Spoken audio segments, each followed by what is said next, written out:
नमस्कार, मैं हूं नितिन राजपूत। आप देख रहे हैं न्यूज़ 24 दमोह। चलिए बढ़ते हैं आज की तमाम ताजा खबरों की ओर। सीताया पते नमः। माता रामो मत पिता रामचंद्रः स्वामी रामो मत सखा रामचंद्रः सर्वस्वं मे रामचंद्रो दयालुर्नान्यं जाने नैव जाने न जाने। रामचंद्र भगवान की जय।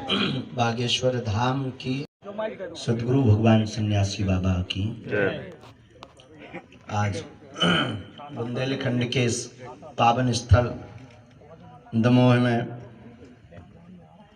9 दिवसीय श्री राम कथा महोत्सव में श्री बागेश्वर बालाजी की कृपा और संपूर्ण दमोह जिले के एक एक भक्तों के स्तुति प्रार्थना के बल के स्वरूप 9 दिवसीय राम कथा का भव्य और दिव्य आयोजन हो रहा। चूँकि पूर्ववत हमने सावधान किया था, पुनः हम आपको कहते हैं, माध्यम करता धरता जरूर यहाँ के विधायक जी टंडन जी दिखाई दे रहे हैं। अब तो इस पूरे आयोजन के आयोजक करता धरता हनुमान जी के साथ साथ पूरा जिला दमोह नगरवासी ही है। आज द्वितीय दिवस है, हमें आज्ञा लगी कि तुम्हें आने हैं जब प्रेस वार्ता है, तो हम आ गए। अब आप अपनी बात जो कुछ हो आपके मनोभाव में प्रश्न हो गए, आज्ञा करो। बोलिए बागेश्वर धाम में विराजमान हनुमान जी की जय, सन्यासी बाबा की जय, और हम सब आपके गुरु जी की जय जय जय। आप अपने मैं बस एक ही मुश्किल से 20 सेकंड। जीवन में एक सूत्र सदैव याद रखना, बहुत आगे बढ़ना है, बहुत आगे जाना है। धर्म की यात्रा को साथ में लेकर के जो व्यक्ति बढ़ता है, उसकी जिंदगी में रुकावट रोड़ा बहुत आते हैं, लेकिन अंत में विजय धर्म की ही होती है। पांडवों को लाक्षागार से लेकर के, अज्ञातवास से लेकर के न जाने किन किन विपत्तियों से घिरना पड़ा, किन किन विपत्तियों का सामना करना पड़ा, लेकिन कहाँ 100 कौरव बड़ी भारी सेना और कहाँ बेचारे 5 पांडव। कोई बड़ी सेना नहीं, कोई सुविधा नहीं, कोई युद्ध के लायक व्यवस्था भी नहीं, लेकिन सत्य साथ था तो असत्य को हारना पड़ा और सत्य की विजय हुई है। और आज की जिंदगी में भी यही है, मानने या ना मानने से, आपके कहने या कहने से फर्क नहीं पड़ता, विजय हमेशा सत्य की हुई है, वो होगी पुनः। आगे आपकी वार्ता। जो पत्रकारों के अलावा जो लोग हैं वो बाहर हो जाएं प्लीज। इससे पहले कि हमें हाथ पकड़ के बाहर करना पड़े, पत्रकारों के अलावा जो भी है बाहर हो जाएं और बैठ जाएं। आप बोला है और उसका प्रभाव भी समूचे भारतवर्ष में दिख भी रहा है। जगह जगह बाइकआउट किया जा रहा है। हमारा किसी पार्टी से संबंधित विषय नहीं है, धर्म से संबंधित है। हम किसी भी पार्टी के आदमी नहीं है। हमारी एक पार्टी पहले से है, बजरंगबली पार्टी। हमारा उद्देश्य हमेशा यह रहा कि हर बार सनातन धर्म ही टारगेट क्यों बनता है। आपकी मूवियों से कभी अन्य धर्मों को बनाकर देखो, मूवी बनाना भूल जाओ।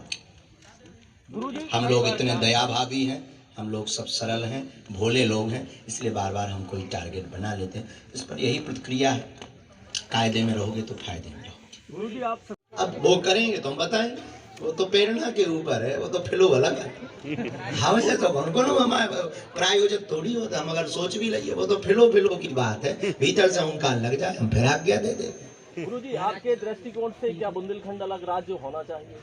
अभी समय, अभी पहले बुंदेलखंड को स्वयं में समृद्ध होना चाहिए, एकता होनी चाहिए। बुंदेलखंड में अभी पानी जल संकट है सबसे बड़ा, किसानों को वो दूर होना चाहिए। शिक्षा शून्य है, उस पर काम होना चाहिए। दवा शून्य है, मेडिसिन नहीं है, बड़ी विचित्र, इस पर पहले कार्य होना चाहिए, हमें ऐसा लगता है। तब तो आप विचार करो, हमने मंदिर छोड़ करके हॉस्पिटल का निर्णय लिया। महाराज जी, अभी हाल ही में आरएसएस में या बजरंग दल में जाना चाहिए, उनके उस वक्तव्य पर आपका कितना? उनकी निजी विचारधारा से संबंधित है, और बजरंग दल में जाना कौन सा बुरा है, सनातन की बात करना कौन सी बुरा है, बहुत अच्छा है। गुरुजी, एक प्रश्न है, हनुमान चालीसा में कहा गया है, भूत पिशाच निकट नहीं आवे, महावीर जब नाम सुहावे, लेकिन इसके बावजूद भी लोग ओझाओं तांत्रिकों के चक्कर में पड़ रहे हैं, वजह क्या? वाह, बहुत अच्छा प्रश्न है। इसके पीछे सबसे बड़ा कारण है, हनुमान जी को तो मानते हैं पर हनुमान जी की नहीं मानते हैं। और उनमें हम आप भी शामिल हैं। तो हनुमान चालीसा को तो सब मानते, हनुमान चालीसा की नहीं मानते। महावीर जब नाम सुनावे, बार बार जिस घर में जब बार बार सीताराम कहने से राम जी का आभास होने लगता है, तो भैया बार बार महावीर जी का नाम लेने से क्या हनुमान जी की सेना घर पर नहीं आ सकती? यही तो हम बार बार कह रहे हैं कि दुनिया तांत्रिक ओझा दरबारों में चक्कर में पड़ने की आवश्यकता नहीं है। हनुमान जी के चक्कर में पड़ो, आपके लिए आपके घर पर ही दिव्य दरबार है।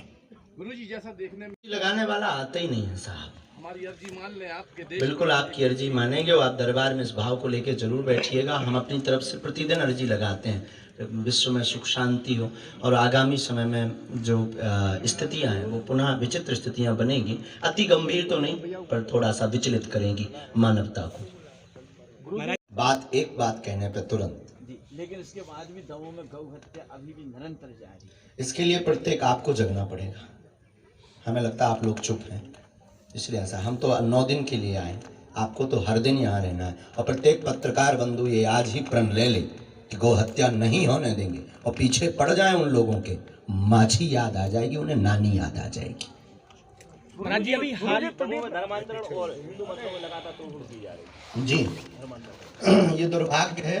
बहुत जल्दी धर्म युद्ध होगा। उनके लिए यही निवेदन है कि एक दूसरे को नीचा दिखाने की वजह, एक दूसरे पर आरोप प्रत्यारोप लगाने की वजह, और ये लड़ाई कुछ भी नहीं है, ईगो की लड़ाई है। अपने आप को बहुत अच्छा सिद्ध करने के चक्कर में दूसरे को गलत सिद्ध करने की तैयारी, ये लड़ाई है और कोई लड़ाई नहीं। और बात यह है कि कोई ऐसा नहीं है जो दूध का धुला हो। तो निवेदन यह है, इस पर हमारी प्रतिक्रिया यही है, करबद्ध हाथ जोड़कर निवेदन, जितनी ऊर्जा हमें एक दूसरे को सनातनी हिंदुओं को नीचा गिराने में लगानी है, उतने हिंदू विरोधियों के ऊपर अगर ऊर्जा लगाएंगे तो धर्म हमारा बच जाएगा, सनातन की रक्षा हो जाएगी और कोई अपनी मजाक भी नहीं उड़ा पाएगा। गुरुजी प्रदीप मिश्रा जी ने बांदकपुर जागेश्वर तीर्थ आपके यहाँ का यह 13वां ज्योतिर्लिंग भारत में कहा जाता है, आपके लिए गौरव का विषय होगा।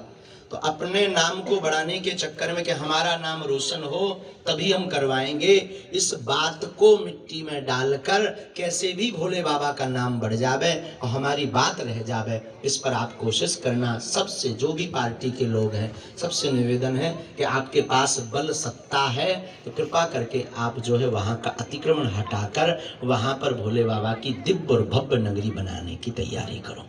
गुरुजी आपकी ताकि बालाजी का दिव्य और भव्य मंदिर बने बागेश्वर धाम पर। फिर हमारे गुरुजी ने हमको दूसरी प्रेरणा दी। तो भारत के इतिहास में ऐसा कभी नहीं हुआ होगा कि भूमि पूजन होने के बाद, मैप बनने के बाद, उसका नक्शा बनने के बाद हमारे गुरुजी ने उस नक्शा को फड़वा दिया।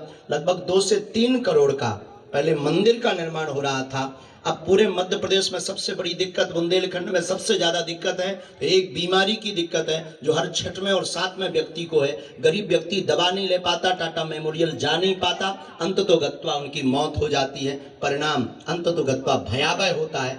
ऐसे दीन दुखियों के लिए बागेश्वर पीठ ने यह निर्णय लिया कि अब मंदिर का निर्माण नहीं, हमारे गुरुजी बोले अब कैंसर हॉस्पिटल का निर्माण होना चाहिए।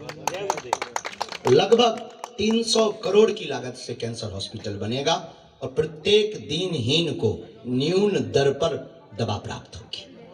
ये इतिहास में और पहली बार प्रेस कॉन्फ्रेंस में हमने इसको बताया भी। ये बागेश्वर धाम की लगाने वाला आता ही नहीं है साहब। हमारी अर्जी मान लें आपके देश। बिल्कुल आपकी अर्जी मानेंगे और आप दरबार में इस भाव को लेकर जरूर बैठिएगा। हम अपनी तरफ से प्रतिदिन अर्जी लगाते हैं विश्व में सुख शांति हो और आगामी समय में जो स्थितियां हैं वो पुनः विचित्र स्थितियां बनेगी। अति गंभीर तो नहीं पर थोड़ा सा विचलित करेंगी मानवता को। दमोह जिले की खबरें लगातार देखने के लिए हमारे चैनल को लाइक करें, सब्सक्राइब करें और शेयर जरूर करें। तो मिलते हैं अगली खबर की ओर, तब तक के लिए नमस्कार।